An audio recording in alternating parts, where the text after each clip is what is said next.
Hello, everybody. Welcome to another episode of Prescribing Lifestyle. Today, we're going to show you the masterclass that I recorded with Carla V. Carter. The date of recording was 16th of April 2024. That night, the topic was low carb for chronic conditions. Carla is a nutritionist in Melbourne. She suffered from fibromyalgia, which is an autoimmune condition. She shared her journey on how she came with the diagnosis, how she overcame it, and the difference between low carb and keto and how it worked for her. We also answered lots of questions from the listeners. I hope you enjoy this episode. Let's get going. Hello, everybody. Welcome to the masterclass, Low Carb for Chronic Conditions. I have invited Carla V. Carter to have a chat with us about her story, her condition. She's a nutritionist from Melbourne. So thank you for coming in, Carla. And you're very welcome, Amy. Thank you, everyone, for joining us. You're most welcome to come and ask questions in the chat function. I'll get everybody to mute themselves. This masterclass might be reused for a different purpose.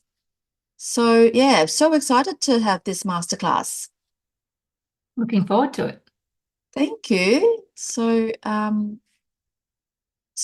I'm going to ask you to introduce yourself in your own words, just a bit of an introduction on what you're about. Sure. My name's Carla, and I'm a nutritionist and a keto coach. I've studied nutrition and health psychology, which I think is a really great combination, because I think whenever you're changing the way you eat, that it's really important to have strategies from a psychological point of view as well. My own journey is a bit of a long, twisty, windy one. I spent a lot of my life yo-yo dieting, and never really being able to find that sort of magic combination of, things. I had the will and the motivation and, did all the things that everybody does that works in the short term and not in the long term. And then eventually I found low carb, and that was like just absolutely life-changing. So on my low carb journey, I've lost about 30 kilos, but in that journey, what I discovered, even though I started it for weight loss purposes, what I discovered was that it had so many other benefits. And during that time, I had fibromyalgia, which even though I'd studied nutrition and I knew how important food was, I didn't really link, low carb and fibro at the time. But what I have found is that it has literally revolutionized my life. And I used to be just in chronic pain every day. I didn't sleep well. I had no energy. My legs felt like lead. Like walking around the block was like you'd ask me to climb Mount Everest. Like it was just, everything was hard work. Just keeping my head above water was, just with two young kids and one of them with a disability, it just almost sent me to the nut house. And so when I was on low carb, it did help a bit. But when I went keto, it was like rocket fuel. Like it was unbelievable. And the changes that I saw were quite quick. And I had so much more energy. I actually wanted to exercise. Not that I didn't want to previously, but I just felt it was so hard. But now I just had energy that I wanted to expend, which I hadn't felt for so long. And yeah, slept better mood, like just so many things. And as time went on, every couple of months, I'd think, oh, that's another symptom that's gone. And I'd think, oh, gosh, that hay fever I get every year, it's like it's hardly affecting me. And oh, I'm not allergic to the dog anymore. And oh, that sort of arthritis type of pain I had in my finger has disappeared. And, just bit by bit, I would just keep experiencing all these new things that would, just disappear. And so I'm just a really strong believer in low carb and keto for a number of different conditions. But I think for me, my personal experience with fibromyalgia means that, I love working with other people with fibromyalgia, but I've got a lot of other clients with a myriad of different issues that it's helped as well. So I think it's getting to the underlying cause of a lot of different issues, and it's so much better than just taking medication, which is like a band-aid. For me, this feels like getting to the root cause. And even though I consider that my fibromyalgia is something I manage, it's not something that I've cured. But it's given me a new lease on life. It's given me an ability to live, relatively normally. I mean, I still have to take my health very seriously, and I can't sort of let it slip. Otherwise, things do go back to how they were. So, but that's a big motivator, and something I always talk to my clients about is you have to have your why. Why are you doing it? For me, people say, well, how do you sustain it? How do you keep doing it? And I say, because I feel so terrible if I don't do it. For me, the ketones are like my medicine, and if I'm not producing them, I don't feel good. So, like you wouldn't tell someone who was, type 1 diabetic, or stop taking your insulin, see how you feel. It's like, you'd feel absolutely terrible, and eventually you die. I mean, obviously I'm not going to die, but, for me, it's like I say, it's like medicine. So it's a lifestyle. It's not a diet. It's something that I feel like I'm going to do forever, unless anything radically changes, which I can't imagine. But I'm always open. But yeah, for right now, I've been doing it for many years, and see lots of benefit, not just for myself, but for my clients, and very passionate about it, and love spreading the word. And yeah. That's amazing. That's amazing journey, Carla. Thanks. How did you discover you have fibromyalgia? When was that? Look, I don't actually remember exactly how many years ago. It's probably about 10 years ago, I'd say. I had all the symptoms. Every time I'd go to the osteo, I'd say, oh, like I've got a pain in my neck. And then I'd go back the next week and I'd say, oh, that's fixed. Now it's in my shoulders. And then I'd go back the next week and I'd say, oh, now it's in my back. And I think the osteo just kept looking at me like I was crazy, like I had this moving pain. Like, was I, I think he thought maybe I was a hypochondriac or something.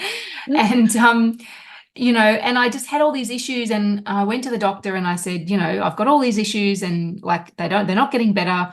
And so they sent me to a neurologist who, on my first appointment, they did all their prod and poke and ask questions and stuff. And then as I was walking out the door, he said, I could diagnose you with fibromyalgia, but what would be the point? So I walked to have that appointment thinking, what on earth is fibromyalgia? Why wouldn't you diagnose me if you think that's what I've got? And what? Like my mind was just exploding. I was like, what is this guy talking about? So have you heard of the condition beforehand? Oh, look, maybe vaguely, but I really didn't know anything about it. And so, of course, nothing got better because he didn't tell me, didn't give me any suggestions or anything at all. So I went back to the GP and I said, obviously nothing's changed. And she said, we'll go back to him. So, I mean, now that I think about it, it's probably pretty stupid to go back to the same doctor who was so dismissive. But anyway, I went back to the same doctor. When you're in that foggy, because fibromyalgia as well, it causes brain fog. So you're not thinking straight. So it's actually really hard to get answers and to help yourself because your brain's actually not working. And it's a very vicious cycle because if your brain's not working, you can't absorb the information properly. And so it's very hard to actually be proactive. So you kind of just go along with whatever people tell you they think's a good idea. So the doctor said, go back. So I went back and he prodded and poked and asked questions and la, la, la. He said, oh, well, I'll diagnose you with fibromyalgia. And I said, okay, great. I've got a label. I'm a true believer that, if you know what you're dealing with, that then you've got tools that you can use because, you can't help yourself if you don't know what's wrong. So I said, fantastic. Right. Great. Tell me what to do. And he said, oh, well, there's nothing really you can do. Some people find exercise helps and some people find, there's one medication that might be helpful. And I said, okay, so if I take this medication, is it going to change my life? Is it like amazing? He said, no, not really. I said, well, I'm not a fan of medication that's like kind of maybe, might help, like I'd like to go the natural route if I can. But, if there's a medication that's going to change my life, I'll consider it. But if you're telling me it's not even that great, then I'm not going to do it. So I left with no more information than when I'd first arrived, other than this mystery word, fibromyalgia. And I guess, over the years I did, more research into it. But, at the time my brain was still foggy. So it was still kind of hard to, hadn't discovered low carb yet. Yeah. It was hard to really do too much. But I did research, some supplements and some different things and, put a few things in place, sort of like focusing, I guess, on the anti-inflammatory sort of side of things. Because for people who don't know, fibromyalgia, it's not a very well understood condition. It's more like a cluster of symptoms that they diagnose you on. And they include things like widespread pain and sleep issues and mood issues. And there's a whole host of signs and symptoms that not everybody has. Some you have and some you don't. And sometimes I've looked at lists of all of these signs and symptoms and been so surprised at a whole bunch of things that I didn't realize were related, were all kind of under this umbrella. Wow. But it's basically it's your nervous system overreacting. Okay. And so what happens is that something that for me, this doesn't happen very much anymore, but if I would just bend the wrong way and my whole back would spasm, because my body had sent signals to my brain completely overreacting on one little bend saying, danger, you need to protect your back. So, all the muscles seized up so that I wouldn't move anymore because it thought that it was, something really bad had happened. And so this overreaction meant that I had to be super careful with even the smallest things. Just unpacking the dishwasher, could be me, in absolute agony, if I bent the wrong way or, whatever it was. So I really lived in fear, actually, for a number of years, that especially if I had the kids by myself, what would happen if I was in complete agony and I couldn't move? Like, it would literally be like, I once went to a yoga class. I lay down on the mat. On the way down, my whole back spasmed. I sat there for an hour and a half whilst everyone did yoga until the end. Could not move. Had to wait until the end, and then everybody got me heat packs and anti-inflammatories and all sorts of things, and eventually I could get up. Wow. So it's basically the body just completely overreacting. And so so I kind of went on this journey of like, I did find some things that helped a little bit, but I always say, for me, it's like a puzzle. And there's lots of bits of the puzzle, there's food, there's exercise, there's stress, there's sleep, there's, toxins, there's all sorts of things that I have to be mindful of. But for me, keto and the ketone, not only the ketones that are produced from ketosis, but also the lack of refined foods and sugar, that for me is my major, biggest piece of my puzzle, that without that, I'm not, I don't function well. So I'm a very big believer in the power of food, and it might not be right for everybody, but it certainly is the piece of the puzzle that's worked for me and made the biggest difference. So sorry, that was a very long-winded answer to your question about getting diagnosed. No, that was amazing. Yeah. So, and how did you discover low carb in the beginning? So I studied nutrition and never heard of it. But then just in my own research, I decided to go sugar-free. So I was sugar-free for many, many years. And once you start doing research into sugar, it's kind of the natural next step, I guess, to find low carb, because people who are low carb are obviously cutting out sugar. So the more research I did, the more it just led me naturally to low carb. And so then I thought, right, I felt like it felt right. Like all the times in the past that I'd tried different things, it kind of I didn't have much hope, but I had hope with low carb. I really felt like it was going to make a difference.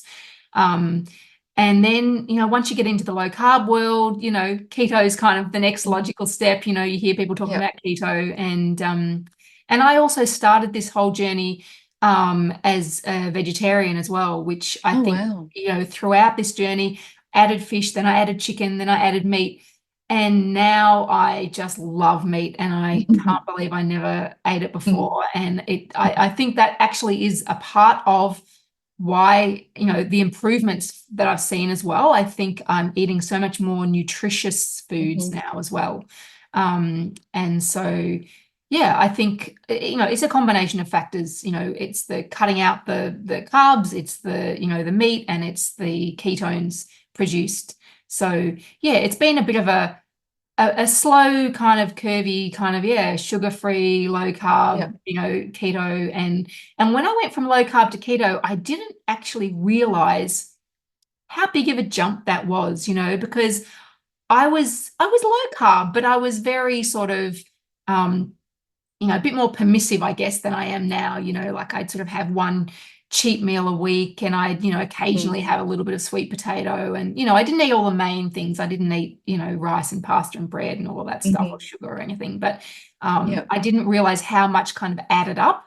And then when Wow. I actually went keto and I really weighed and measured everything, and I was like, oh my goodness, like even as a nutritionist, I was shocked at where carbs would hide when you actually really Mhm. get down to the nitty gritty, and add it all up. And at the beginning, especially before I was in consistent ketosis, just even having, a lot of, say like too many berries and tomatoes and nuts and, whatever, all adding up, to the carbohydrate load that would mean that I wasn't in a deep state of ketosis. And I'd be like, oh, wow, gosh, that's like, it's surprising, So Yeah, yeah. not that any of those foods are bad, but it's just that if you want to be in ketosis as opposed to low carb, you just have to be more mindful about the amounts of things in a given day. That's all.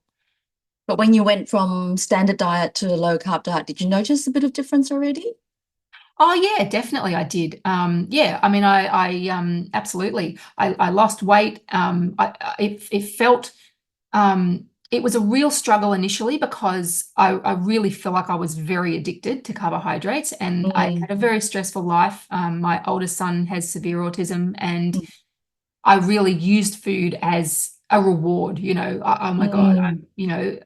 this is really full on, and I feel like, yeah, a muffin will make me feel better. And Mm. and that was like I literally would be fantasizing about, when I could get my next muffin Yes. hit, you know. Yes. And so it really was like I felt like I was coming off a drug. But once I got through that, yeah, I definitely yeah, I lost weight. I had more energy. I definitely felt better, but because I had fibromyalgia, I needed something extra, like for Yes. me, Yes. it wasn't enough. And that's Yep. some people do really well just low carb. They don't need to be Yes. keto. But for Yep. me, that difference, that made that leap, I think that the change from low carb to keto was probably bigger than the change from standard to low carb. Even Yes. though that was, a very good step in the right direction. That's Yeah, it. the ketones for me are magic. Yes. I think this lesson just says everyone is different. You've got to find what suits you, and you've got to Yep. try and error. You've got to discover your own journey. Absolutely. But I would say for anyone that has, inflammatory conditions, that the ketones can be really useful because they Mhm. are anti-inflammatory. Yes. Yeah, and they do also, help to dampen an overactive nervous system, which is exactly what fibromyalgia is. So I think it's Yep. can be really useful for that. Mm. And also it can increase GABA as well, which is a calming neurotransmitter. So that's really positive for someone that has maybe the mood issues associated with fibromyalgia. So there's lots of Mm. benefits, but I have patients with fibromyalgia who, they don't need to go all the way to keto. They feel Mhm. benefit just from low carb, and there is research on that showing an improvement in in pain and other things with fibromyalgia going low carb, not necessarily keto. So yeah, Great. there is actual evidence as well, not just my personal story. Yeah. We might go to a question. So Peter said on the Metabolic Mind YouTube channel, they talk about low carb slash keto effects on the mind and mental conditions and how ineffective medications can be. He said he measures his ketones on keto sticks and they are always dark pink, but I have trouble feeling better, although my mood are very stable. He also wants to lose weight and lift weight and gain muscle, which is happening slowly. Do you think if I fast for several days, do you think this can help improve my mood? Well, like you said before, Avi, I do think it's very individual. Mm. And it's hard to know with just that much information. I mean, I certainly think it's possible. Some people feel amazing. Some people almost feel euphoric when they fast, Yes. and other people really struggle. So I think it sounds like you're fat adapted if you're Yes, it in does sound like ketosis. that. Yep. So it should be easier for you. Like, I would never recommend anyone goes from just a standard diet to just full on into long fasts, because I think that you do need to do it gradually. So assuming that you are fat adapted and that you are in ketosis, then I think it would be much easier. I'd definitely take some sugar-free electrolytes though if you're going to do a longer fast. I think that's important. And look, I would just see how you feel, and if you feel worse, then stop, and and maybe ring AV and get medical advice. But yeah, I think it is individual. I can't promise, but yes, some people do definitely feel much better. But there is no one size fits all, and I know some people hear stories and say, oh, I went keto or I did fast or whatever, and I cured my depression or my bipolar or my whatever it is, and there are people who have incredible results, and there are other people who maybe there are some other underlying factors that need to be addressed as well, whether that's gut issues or hormone issues or whatever it is. So yeah, it's not the same for everybody. Right. So yeah, so it's one of those things that so long as you're doing it safely, I'd give it a go, and base it on your body and how you're feeling. If it makes you feel good, then it's good, but don't overdo it, and do it gradually. And yeah. Just a reminder that we can't provide individualized medical advice on a medium like this. So we're just providing general advice that you can give it a go, and you can see how you feel. And if you fast, and if you've got ketones, you might feel a little bit better, and you can train yourself to fast a bit longer. And depending on how you feel, if you don't feel right, break your fast, as Carla Absolutely. said. Yep. Yeah. And then the next question is Nola said, would you please distinguish between a low carb diet and a keto diet, and which would be more beneficial? She's battling between pre-diabetes, insulin resistance, and fatty liver. Right. So that's a really good question. Sorry, I didn't define that. So low carb, look, the reality is that low carb doesn't have an actual definition. If you look up Wikipedia, it says carbohydrate diet that is lower than the standard. So given that the standard diet's like, I don't know, 250, 300 grams of carbs a day or something, basically, if you're below that, then, theoretically, that means you're on a low carb diet. But what most people mean when they say low carb, some people mean under 100 grams of carbs. I would say probably under 50 grams is probably, 50 to 100 grams, I guess, probably most people mean when they say low carb. But to be in ketosis, so keto itself, it's not a diet, it's actually a biological process. So when you eat low enough carbohydrates for your body, because everyone's body's different, it depends how much exercise you do, how much muscle you have, all that sort of thing. But generally speaking, if you're between 20 to 30 grams of carbohydrates a day or less, you should be producing enough ketones to be considered in nutritional ketosis. So everyone produces very, very small amounts, but in order to actually be what they call in nutritional ketosis, and getting the sorts of benefits I'm talking about, then yeah, about 20 grams of carbs a day. And that's, not including, fiber and things like that. That's just the net carbs. So, but as I said, it is very individual. My preference is to test using a breath meter. So I find that much better than blood or urine, just because it's easy. You buy it once, it lasts years. You can use it as often as you like. It's really simple. It literally takes 20 seconds. You just breathe into it. So I think that's the easiest way to do it, and they're pretty accurate as well. Does it tell you a number? Is there a yes, level? It gives you a number. Yeah, it does. There are different types that have different numbers, a bit like how, in the US and Australia, we would have different measurements. It's like that. There are some there's two different types of measurements that give you different numbers. So I don't want to maybe talk numbers and confuse people, but yeah, so breath monitor I think is really good. When if you actually want to go get yourself into ketosis, I think measuring your ketones is good because then you know if you've achieved it and you know for your body how many grams of carbs you can have and still be in ketosis.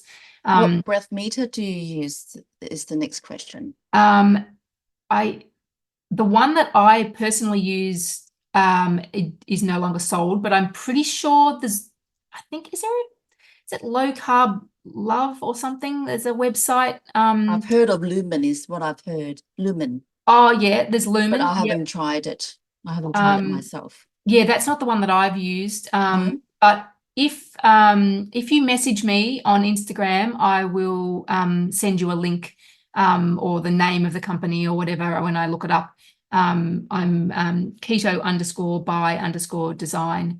So if you just give me a DM on Instagram, I'll look it up. I think the website's called Low Carb Love, but I'm not 100% sure. And yeah, I think they're about $100 and yeah, they're great. So when you're first going, I think it's really important to measure, but also to weigh and measure your food, because like I said, even though I've studied nutrition, I was surprised where those carbohydrates hide and how much there were in things. So if you're going to stick to that 20 grams of carbs a day, it is much more restrictive. I mean, I don't like that word restrictive because I don't feel restricted. I feel free from all the issues that I had. But, you know, in terms of how we think of restricting foods, it is more restrictive in that you can't just have copious quantities of low carb foods that still have carbs in it because it does add up. So just weighing and measuring just for a week or two, just until you get used to what's in things and you get used to what your body can cope with and still be in ketosis, then I think that's important. But again, like I said, for most people, I wouldn't jump straight into keto if you haven't done low carb. I'm a fan of gradual. I think it helps your body to get fat adapted more easily. I always think at the beginning, at least at the beginning, take some sugar-free electrolytes. That really helps. But I always start off doing whole foods first, so including, you know, like sweet potato and rice and things like that if you're on a standard diet, and then cut those and do low carb, but still include as many sort of, you know, fruit and veggies as you want, and then cut those down and start weighing and measuring and get into ketosis, so that just so you're not shocking your body. Because if you go from eating a standard diet to keto, your body's going to go, oh my God, where am I getting my energy from? I'm used to using the carbohydrates and now I've got nothing, because it doesn't know how to access that fat. It needs to be taught. So, and that's the other thing at the beginning as well. You need to have plenty of fat in your diet so your body's got easy access to energy. And then as time goes on, you can reduce the fat and increase the protein more. But at the start, you need to, you know, make it easy for your body. You don't want to struggle and feel terrible. Sometimes we find bowel symptoms like constipation or your gut not adjusted to it properly. So gradually getting into it is really good. Yes, absolutely. Yeah. Just about the ketone meter, I actually have been taught the blood ketone is much more reliable. So that's what I've been taught by what I've learned. So I've bought a ketone finger prick meter called Freestyle Optimum Neo. And I use the finger prick meter, except you've got to buy the strips as well. The ketone meter also can do a glucose finger prick, glucose level. So I try to do finger prick ketone levels at times, sometimes, not all the time. Yeah, I've got nothing against that. And I think, look, probably, you know, blood probably is the gold standard, but my research says that the breath meter is not far behind. It's still pretty accurate, and you don't have to buy the strips. You don't have to, you know, worry if someone's, you know, scared of needles or, you know, doesn't want to, you know, to have the ickiness of the blood. I just find it, you know, it's much more easy, portable. You don't have to keep buying things. But yeah, absolutely. That's fantastic as well. That's just the breath meter is just my preference. But yeah, that's a double bonus too, that you get to test the glucose as well. That's it. Except that if you are fat adapted for a while, you might not be producing as much ketones in the breath and the blood. So I don't think it matters how much ketones you produce. And if you're not detecting ketones in the breath after you've gone into fat adaptation and you're using up some of the ketones, it might not show up that much in the ketone breath meter. My understanding is that that's only with urine. Oh, okay. Yeah, because I have been keto for about 4 years now and I still blow quite high levels. Okay. So yeah, that's just my understanding, is that it's the urine definitely, as you get through over time, reduces the amount that's weed out because the body's Yeah. actually using it more. Yeah. But yeah, I believe that it will still show up in blood and breath, but maybe you've had different Okay. experience. I'll So look it up. Different we can teaching. confer later. We can research That's it. separately. That's it. I'll look it up. All right, great. That's very, very interesting. So, tell us a bit more about your practice, about what do you do as a nutritionist? Some stories on your experience. Yeah, sure. So I guess I come from it very individualized. I don't have a one size fits all. I often have people, before they start, they want to know, exactly what are you going to tell me to do and how long are you going to tell me to do it for? And I'm like, I really can't tell you that until I know more about you. So I really don't believe there's a one size fit all, even though I do generally work with people who want to be low carb or keto because that's how they find me, because that's my kind of main area of expertise.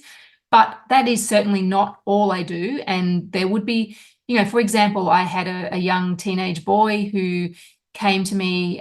His parents were worried about, his eating, and he was eating half of the amount of daily protein as recommended by the government, which already I think is on the low side. So I was not going to tell this kid, not that I think that most children need to be low carb anyway, but I wasn't even going to tell him to cut out sugar. My main focus was, you need more protein. You are a growing boy, and also once you add more protein in, then you push out some of the other foods because protein's very satiating. So, in that instance, I'm not going to say, oh, well, I'm a low carb keto coach, that's what I do. Like, of course, it doesn't suit, but most people who come to me do want to be low carb keto, whether it's for weight loss, or often people have insulin resistance or pre-diabetes or diabetes, those sorts of issues. But, I've had people come to me with skin issues and other things as well, that keto has helped. So, and fibromyalgia, of course. So what I do is I get people to fill out a questionnaire and a food diary first before I speak to them, because that gives me an understanding of where we're starting from. And I think having a food diary is really important, because if I say to someone, what do you eat? People tend to be a bit vague, but if you get them to actually write down everything they eat for a week before they talk to you, then, it can be quite eye-opening. And I get them to write down not just what they eat, but whether it was planned and how they felt when they ate it, so that we can get to the bottom of some things. If people constantly tell me that they're eating unplanned food, then that's a really good indicator of something we need to work on, because if you don't plan your food, it's much, much easier to eat things that are just that quick energy hit rather than something that's going to sustain you. So yeah, again, looking at the psychology as well as the actual food. So, and then I provide people with, food lists and food meal ideas. And, we talk about all sorts of stuff. We talk about not just what to eat, but how to cope in a social situation, what to order if you go to a restaurant, how to deal with the mother-in-law that's, pressuring you to have a homemade whatever, all the things, the cravings and all that stuff. It's very broad, I guess, and very individual, because each person has different issues that they deal with.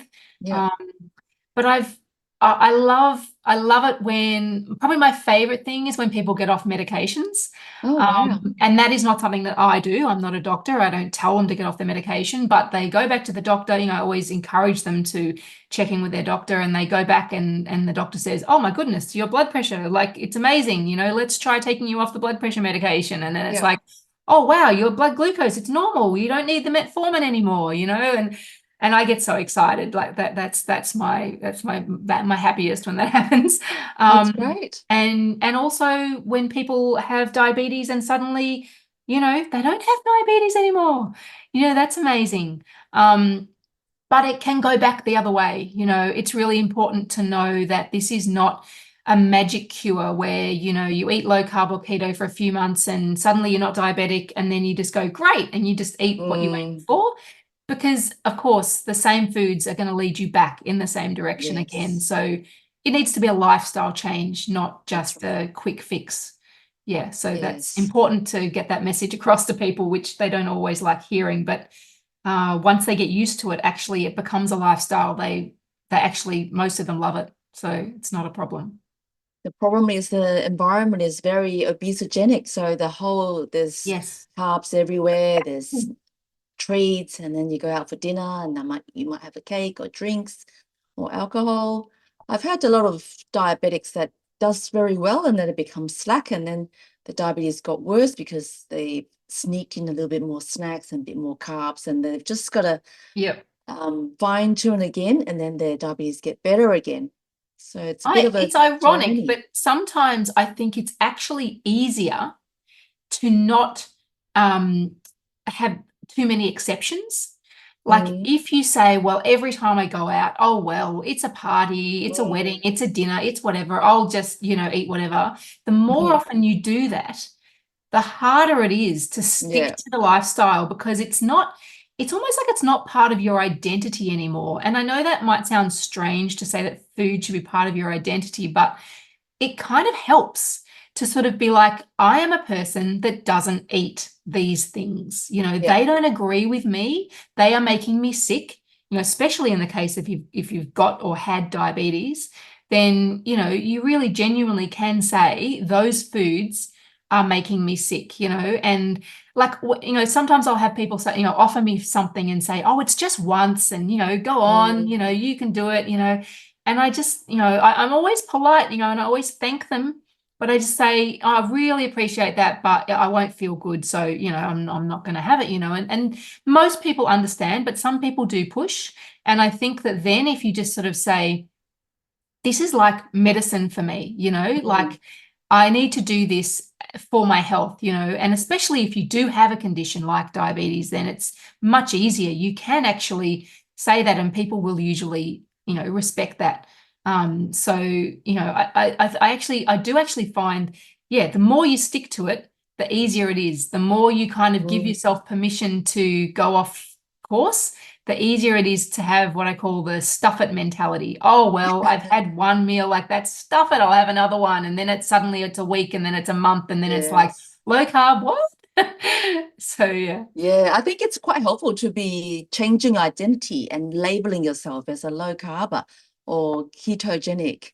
Because if you're a absolutely. vegetarian, you're not going to sway away from vegetarian or vegan. Exactly. I That's a call really good myself a low analogy. carb GP, so I'm a low carb GP, and I better not sway away from low carb GP Yeah. because that is my identity now. Yes. Well, when I was a vegetarian, I would look at a menu in a restaurant and I literally wouldn't see the things that had meat. My eyes would scan over them as if they didn't exist, and I'd just go to the vegetarian things.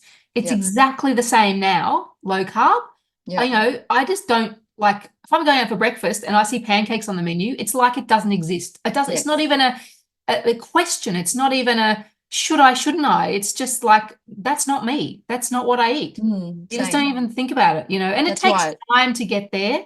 Doesn't happen straight away. Yeah. The more you do it, the easier it gets.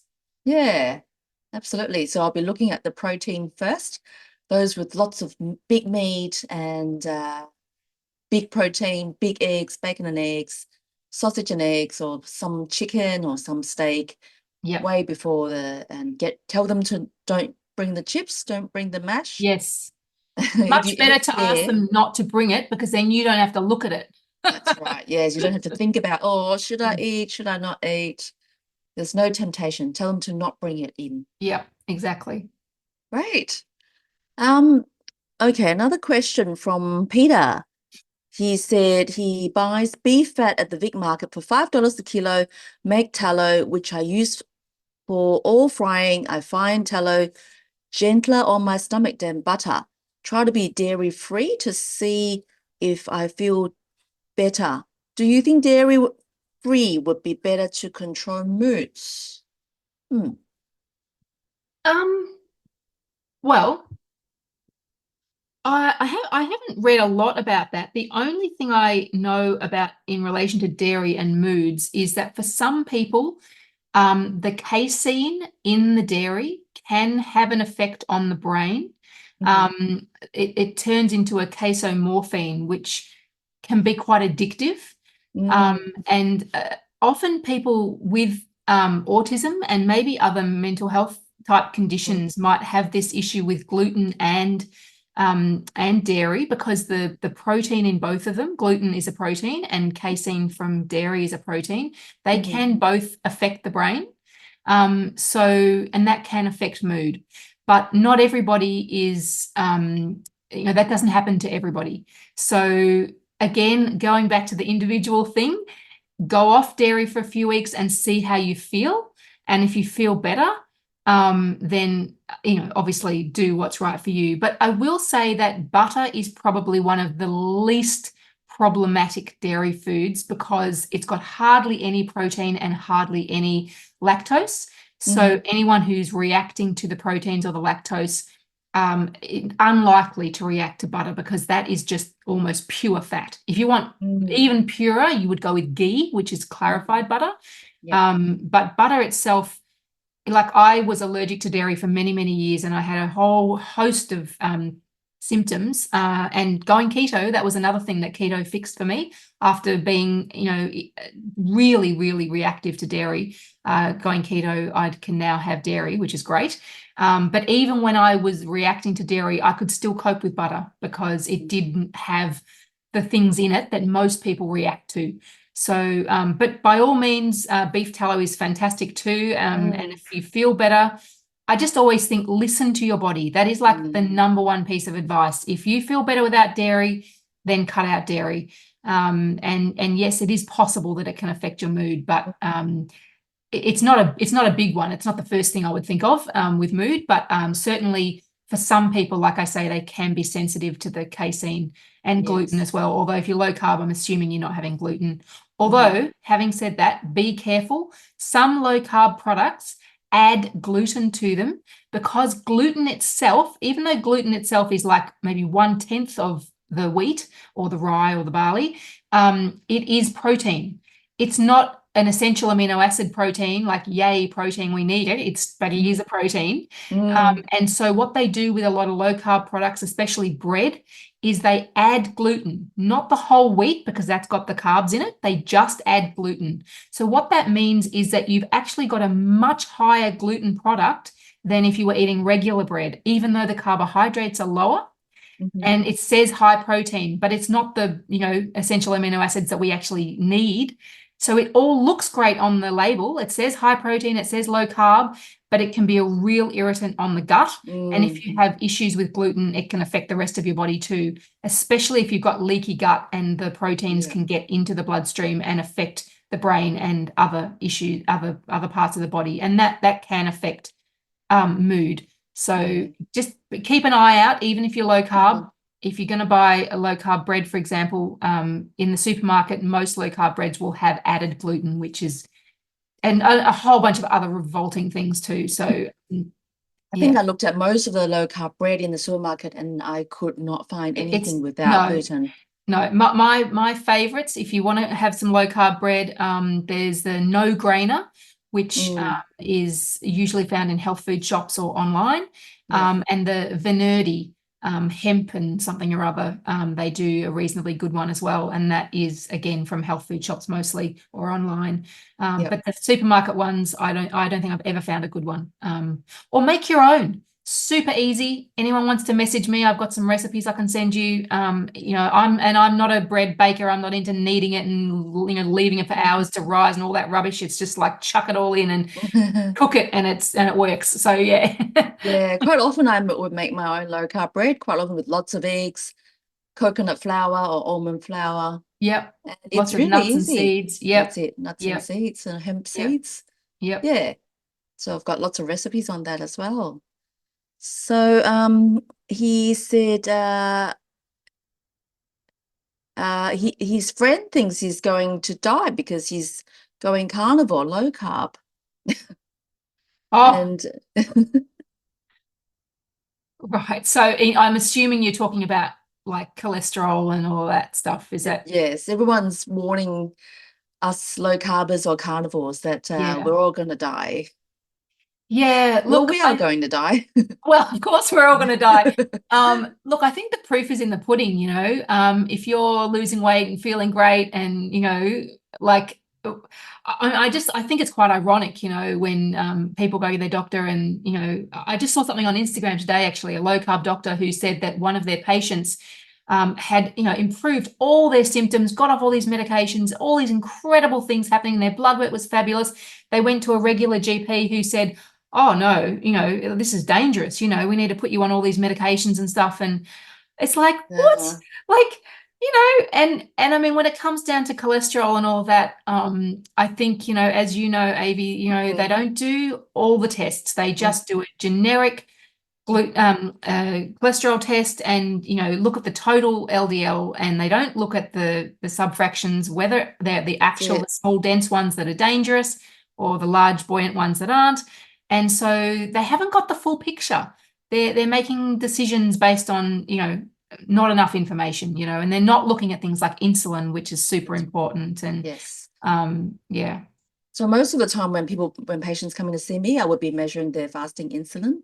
Yeah. And a lot of people come in and because their doctor's not supportive and want to put them on the statin and worry about their lifestyle, not eating fruit and veggies.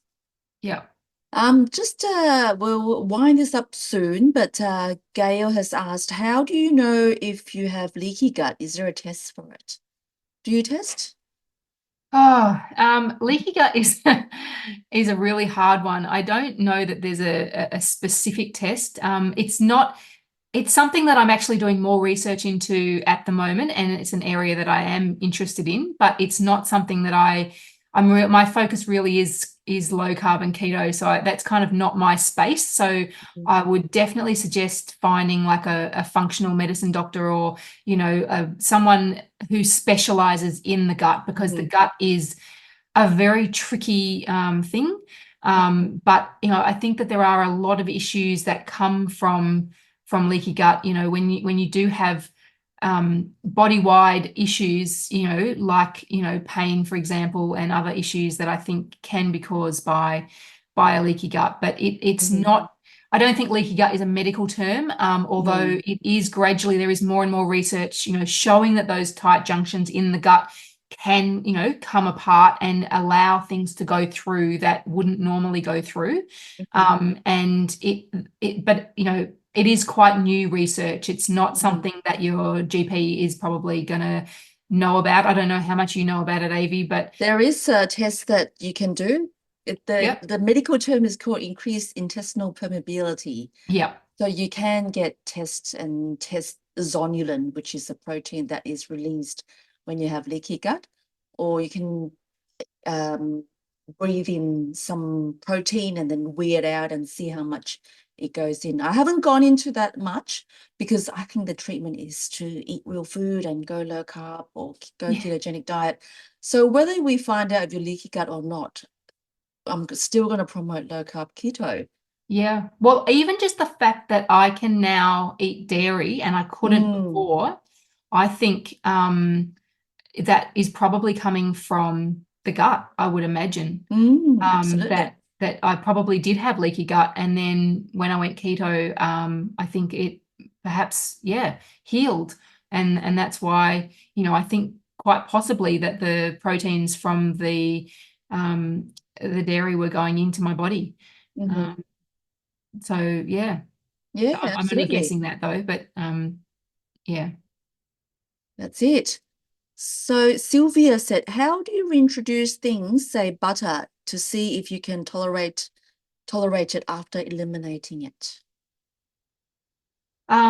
So I guess if you want to reintroduce dairy, I would probably, start with ghee, because ghee is the least reactive dairy, because it is the most pure of the fat. And usually very few people react badly to the fat. They normally react to either the protein or the lactose, which is the sugar part of it. So I'd start with a small amount of ghee. And then if you're okay with that, do that for a couple of days. And if you have no reaction, then I would do butter.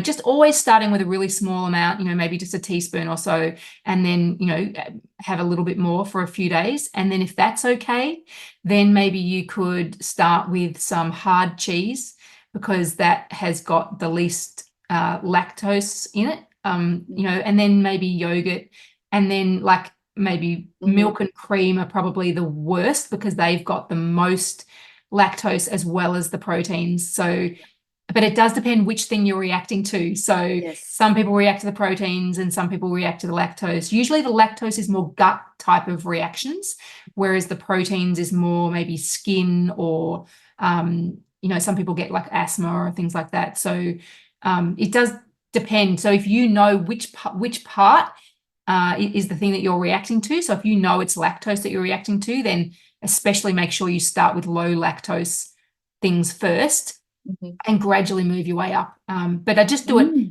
I do it really gradually, and I'd make sure you're not changing anything else, because you don't want to confound the variables and, make other changes. So make sure everything else you're eating, you're okay with, and then just really gradually go from the least reactive to the most reactive, and just little bits at a time, and then work your way up and see if you're all right. That's it. That's great advice. All right, we'll have one last question and then we'll wrap it up. Do you recommend extra fiber if you're low carb? Well, look, fiber is one of those things that it's becoming controversial, which you never used to think that it was, because everybody used to be, think fiber was fabulous. And now you have a whole bunch of carnivores saying you don't need fiber. So look, I do think it's an individual thing, and there are people who have issues with some types of fiber, and like more of the FODMAP types fiber, I guess, things like, onions and leeks and garlic and broccoli and cauliflower, and there's sort of some vegetables that people react to more than others. But if you don't react badly, then I still think that fiber is good if it works for you. I know that there are people out there who are carnivore who don't have any fiber and they say they're fine, but I don't think that necessarily works for everybody. And I do wonder, I haven't kind of made my mind up on this, but I do wonder whether the carnivores actually just need to heal their gut so that they can include fiber again. But having said that, if they're thriving, then I wouldn't ever suggest to someone to change something that's working for them.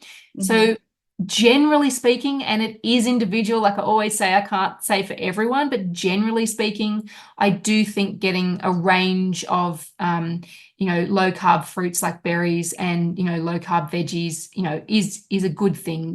It does give you a lot of nutrients. Not that you can't get nutrients from animal products, because you can, and it's amazing.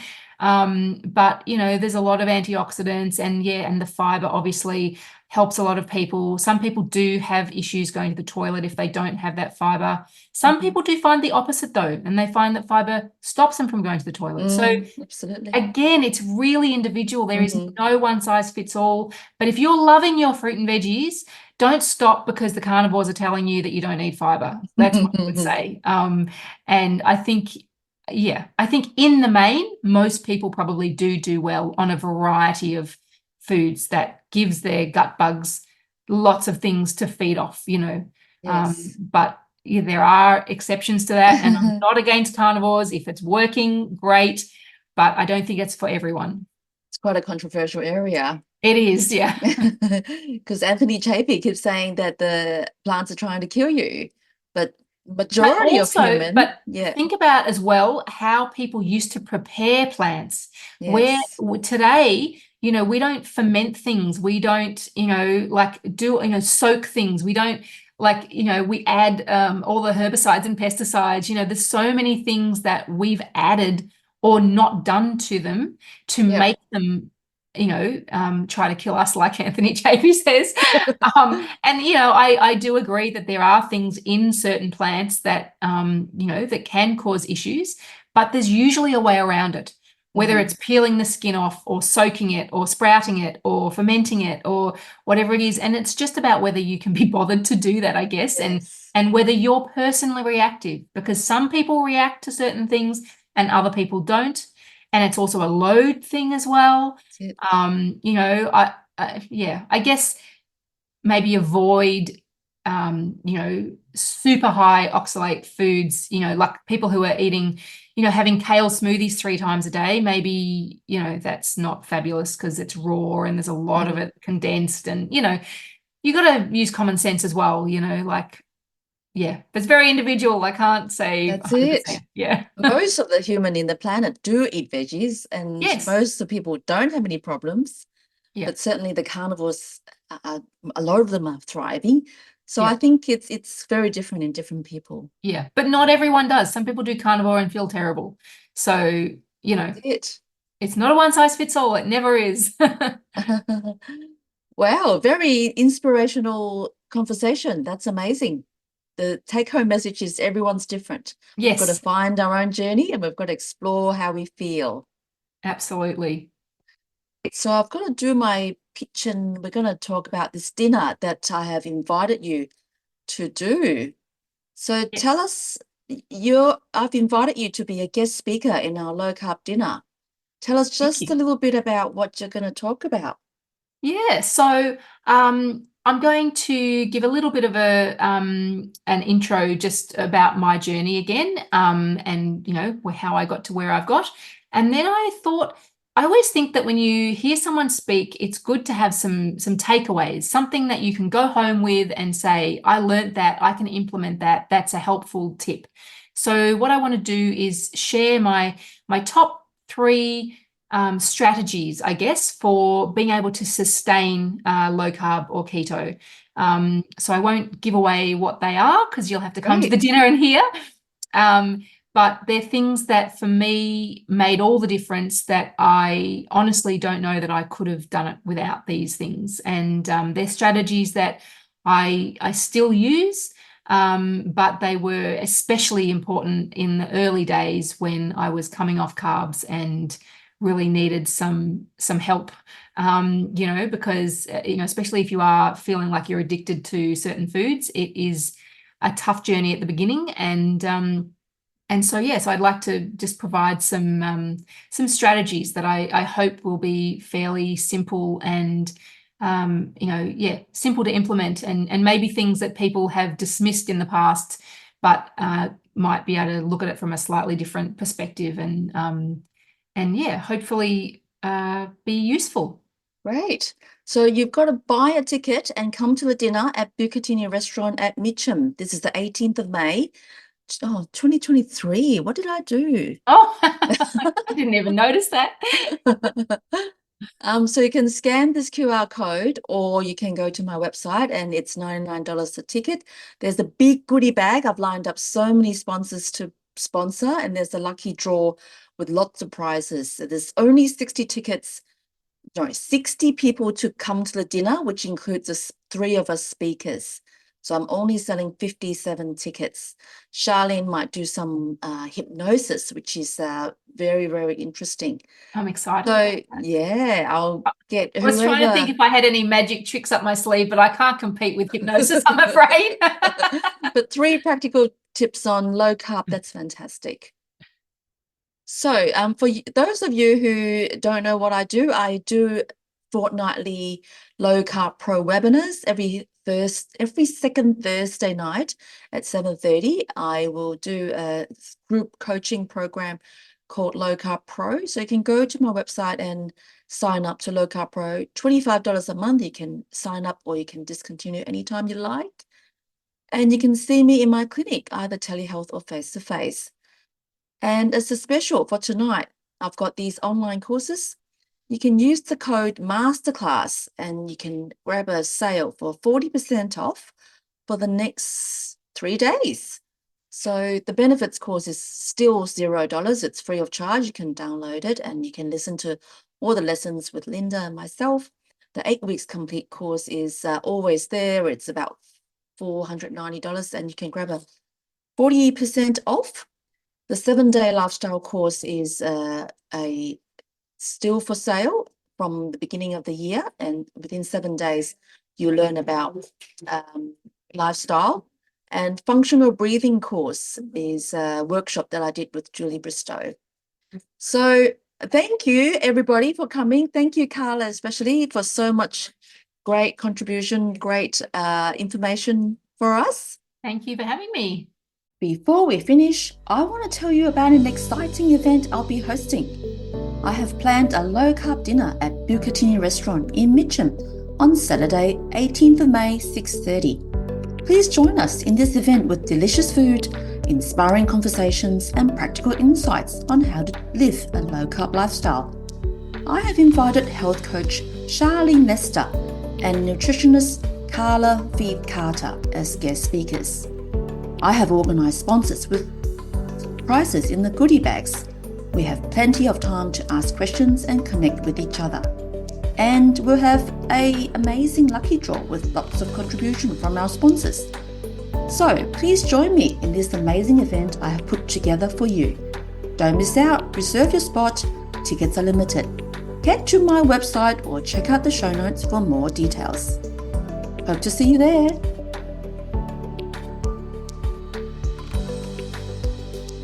Thank you for tuning in to another episode of Prescribing Lifestyle. We hope you found today's discussion insightful and motivating. Remember, your health journey is a marathon, not a sprint. Implementing small, sustainable changes over time can lead to sustainable improvements in your well-being. Remember, these podcasts are not to be treated as medical advice. You should see your own doctor for medical treatment, or you can come in to see me in my clinic in Melbourne Low Carb Clinic, face-to-face or telehealth Australia-wide. If you have enjoyed today's episode, please subscribe, rate and review us on your favourite podcast platform. Your feedback helps us reach more listeners and continue bringing you valuable content.